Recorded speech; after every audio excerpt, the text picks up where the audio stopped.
Alors dès la fin de l'année 1914 également, je l'ai dit, l'Allemagne va devoir faire face à un cruel manque de main-d'œuvre et donc vont instaurer en Belgique occupée les Deutsches Industriebureaux, qui sont des bureaux de l'industrie, comme leur nom l'indique, qui sont chargés de recruter les chômeurs et de les encourager à signer un contrat de travail pour partir travailler en Allemagne.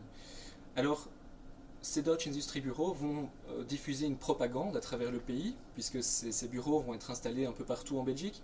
On en a à Bruxelles, on en a dans les grandes villes, on en a aussi dans les centres industriels comme Tubize, Charleroi, Halle, etc. Et vont diffuser une propagande, vont placarder des affiches, etc. Et la propagande va dire que, ben voilà, c'est important d'aller de signer un contrat de travail parce que on va promettre un bon salaire aux chômeurs, ils vont pouvoir faire survivre leur famille. Il y a une prime de départ aussi de 50 francs dès qu'ils acceptent de signer un contrat de travail.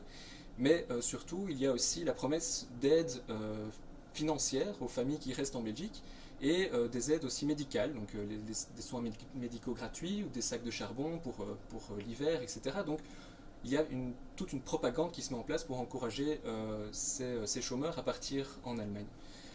Alors, lorsque les déportations débutent en octobre 1916, on va voir une vague de protestations et donc de contre-propagande, on peut dire, qui est mise en place, qui est relativement clandestine. Hein. On a des tracts qui sont distribués où on encourage justement les Belges à ne pas signer. C'est vraiment le message est nous n'obéirons pas, nous ne signerons pas, ceux qui signent sont des traîtres, etc.